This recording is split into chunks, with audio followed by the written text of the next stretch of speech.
Shalom Bapak Ibu semua.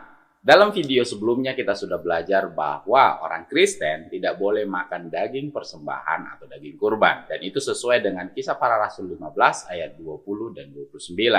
Namun dikembangkan oleh Paulus di dalam 1 Korintus 10 bahwasanya kita boleh makan daging sekalipun itu sudah dipersembahkan kepada berhala, tetapi karena dijual di pasar kita boleh makan daging itu. Namun tidak sedikit orang Kristen yang tidak setuju dengan ulasan saya tentang itu. Dan alasannya banyak dengan memberikan ayat-ayat apa yang masuk ke mulut tidak menajiskan orang. Alasannya lagi 1 Korintus pasal 8 bahwa tidak ada berhala.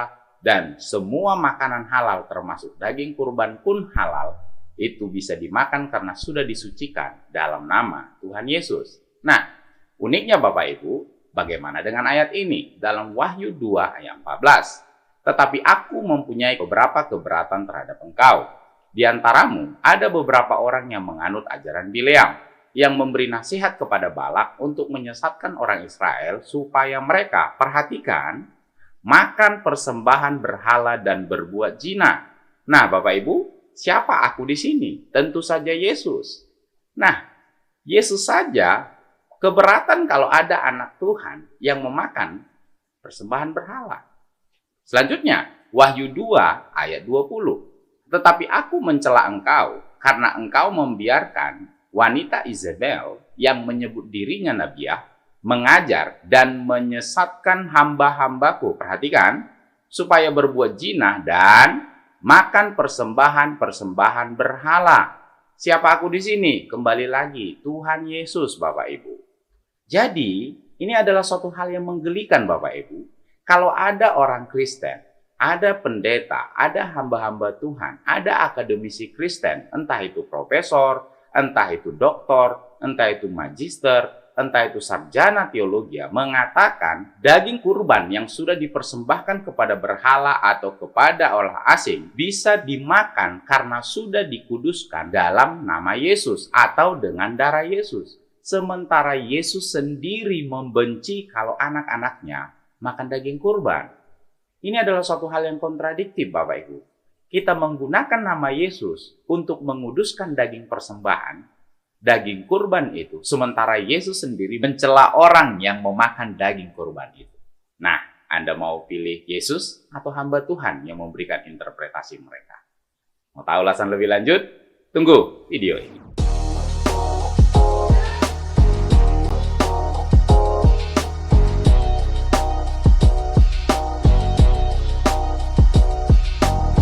Kita dibantu oleh literatur. Literatur yang pertama adalah Greek English Lexicon of the New Testament dari Low Mida. Yang kedua adalah New Bible Dictionary. Nah, dalam literatur ini Bapak Ibu, daging persembahan atau daging kurban dalam bahasa Yunaninya adalah idolotiton. Nah, apa definisi dari daging kurban? Daging kurban itu adalah daging yang sudah dipersembahkan kepada berhala atau daging binatang yang dipotong atau dibunuh untuk menghormati berhala-berhala atau Tuhan-Tuhan yang palsu. Jadi, definisi daging kurban adalah daging yang berasal dari hewan yang sengaja dipotong untuk menghormati Tuhan-Tuhan yang lain atau Allah-Allah yang lain. Nah, dalam video sebelumnya saya sudah tunjukkan Bapak Ibu apa doa yang diucapkan oleh si pemilik hewan kurban itu pada saat dia memotong kurban itu sendiri, dan doa yang dibacakan oleh orang lain yang memotong hewan kurban itu. Nah, hewan itu dipotong dan dibunuh untuk menghormati Allah Subhanahu wa Ta'ala. Jadi tidak heran namanya adalah daging kurban, karena memang sengaja dipotong sebagai kurban, dan itu pun momen itu tidak dilakukan setiap hari, namun sekali setahun pada hari-hari tertentu, bukan di setiap hari atau setiap saat. Bapak Ibu, saya mengajak kita untuk belajar lebih dalam. Dalam Bible Sense Lexicon, kata makanan itu dibagi berdasarkan kategori-kategorinya dan Bapak Ibu bisa lihat dalam layar ini. Ketika Alkitab menggunakan satu kata makanan, itu kita harus lihat berdasarkan kategori-kategorinya. Nah, makanan yang dipersembahkan kepada berhala masuk dalam kategori distinctive food, yaitu makanan yang dibedakan berdasarkan kualitas, bahan komposisinya, bentuk atau sumbernya. Nah, silakan tonton kembali pembahasan saya dalam video. Sebaiknya orang Kristen tidak makan darah, supaya Bapak Ibu mengerti apa maksud kedua ayat, bahwa bukan yang masuk ke dalam mulut yang menajiskan orang, bukan yang masuk ke dalam mulut lalu dibuang ke jamban yang menajiskan orang. Tetap juga banyak di antara saudara-saudara kita yang mengatakan bahwa tetap firman Tuhan mampu menguduskan daging kurban. Darah Yesus mampu menguduskan daging kurban. Dalam nama Tuhan Yesus mampu menguduskan kurban, sehingga tidak haram. Nah, Wahyu 2 ayat 14, ini perkataan Tuhan Yesus kepada jemaat di Pergamus, tetapi aku mempunyai beberapa keberatan terhadap engkau. Di antaramu ada beberapa orang yang menganut ajaran Bileam, yang memberi nasihat kepada Balak untuk menyesatkan orang Israel, supaya mereka makan persembahan berhala dan berbuat zina. Lihat, Yesus tetap konsisten. Di zaman perjanjian lama, dia tidak suka orang Israel makan persembahan berhala. Hal yang sama di dalam perjanjian baru kepada jemaat di Pergamus pun, dia keberatan ada anak-anak Tuhan yang makan persembahan berhala. Wahyu 2 ayat 20, ini perkataan Tuhan Yesus kepada jemaat Tiatira. Tetapi aku mencela engkau, karena engkau membiarkan wanita Isabel yang menyebut dirinya nabi, mengajar dan menyesatkan hamba-hambaku supaya berbuat zina dan makan persembahan-persembahan berhala. Lihat, Tuhan Yesus mencela orang yang makan persembahan berhala, Bapak Ibu. Nah, ketika ada orang yang melegalkan dan mengatakan bisa makan daging kurban, maka orang itu telah menjadikan Yesus tidak konsisten. Namun mungkin Bapak Ibu akan berkata, tapi Paulus bilang di dalam 1 Korintus 8 itu tidak ada berhala, jadi santap saja, makan saja. Benar, karena di 1 Korintus 10 dikatakan boleh makan daging, sekalipun itu sudah dipersembahkan berhala, tapi dapatnya di pasar daging, bukan diberikan langsung kepada kita, Bapak Ibu. Nah, perhatikan literatur ini, meskipun makanan seperti itu telah dipersembahkan di tempat penyembahan berhala, dan dijual di pasar daging, makanan itu dapat dimakan karena merupakan ciptaan Tuhan. 1 Timotius 4 ayat 4-5. Nah, daging persembahan berhala yang macam apa? Jenis kategori apa yang dibenci oleh Tuhan? Ada 3 jenis, Bapak Ibu. Yang pertama adalah daging yang dibakar di altar oleh imam penyembah berhala. Yang kedua adalah daging yang dimakan oleh pemilik kurban dan itu juga bisa dibagikan kepada orang lain. Yang ketiga adalah sisa daging kurban itu ada yang dijual di pasar. Nah, yang dibakar di altar tentu saja sudah habis.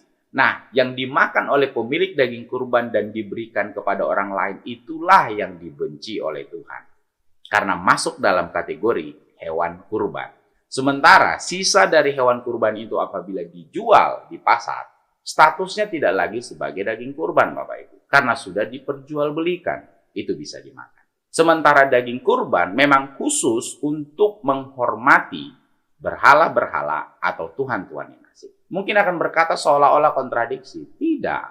Karena ada hal yang harus kita ketahui Bapak Ibu, bahwa surat-surat Paulus itu energi ekstra, butuh perhatian ekstra, butuh pemahaman ekstra, dan tentu kita butuh Roh Kudus untuk memahaminya. Karena Petrus pun mengakui bahwa surat-surat Paulus itu ada hal-hal yang sukar dipahami.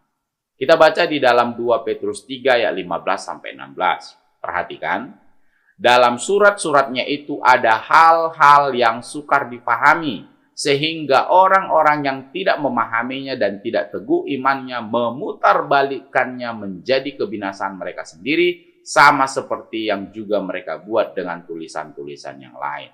Nah, bagaimana Bapak Ibu yang hanya baca, comot, dan mengambil ayat-ayat tertentu yang menurut kita bisa mendukung argumentasi kita, sementara kita belum membaca semua surat-surat Paulus? Ketika saudara-saudara kita yang dari Islam mengambil dan mencomot ayat-ayat dalam Alkitab untuk mendukung argumentasi mereka, mungkin Bapak Ibu yang dari Kristen akan keberatan. Namun, kalau seandainya hal yang sama juga Bapak Ibu lakukan untuk mendukung argumentasi Anda ketika menantang firman Tuhan, bukankah itu menunjukkan bahwa kita sama dengan mereka? Mari Bapak Ibu, saya mengajak kita untuk dengan segala kerendahan hati untuk tunduk kepada firman Tuhan, bukan kepada argumentasi kita. Jadi, poin yang mau disampaikan oleh Paulus, jangan sampai ada orang yang melakukan legalisme ritual, termasuk masalah makanan, merasa lebih layak di hadapan Tuhan. Jadi, kalau saya yang tidak makan daging babi, atau saya yang tidak makan daging persembahan berhala, jangan sampai saya merasa lebih layak dan kudus dibandingkan dengan Bapak Ibu. Nah, itu salah. Namun ini juga bukan berarti mengizinkan atau memperbolehkan semua orang Kristen makan apa saja yang dilarang oleh Tuhan. Dan itu sama dengan apa yang disampaikan oleh Tuhan Yesus di dalam Matius 23 ayat 23. Yaitu, yang satu harus dilakukan, yang lain jangan diabaikan. Karena sifat perjanjian Tuhan itu kekal, Bapak Ibu. Ingat, apa yang sudah pernah saya sampaikan sebelumnya tentang ketika orang Kristen boleh makan daging babi. Jadi, saya mendorong kita semua untuk tidak menggunakan nama Yesus menguduskan daging kurban. Untuk menggunakan darah Yesus untuk menguduskan daging kurban. Untuk bisa dimakan.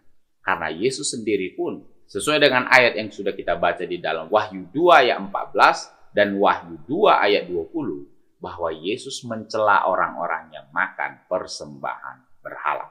Nah, saya sudah buat playlist, jadi Bapak Ibu bisa fokus untuk mempelajarinya dengan lebih teratur lagi. Demikian yang bisa saya sampaikan Bapak Ibu. Semoga ini bisa menjadi berkat. Tuhan Yesus memberkati.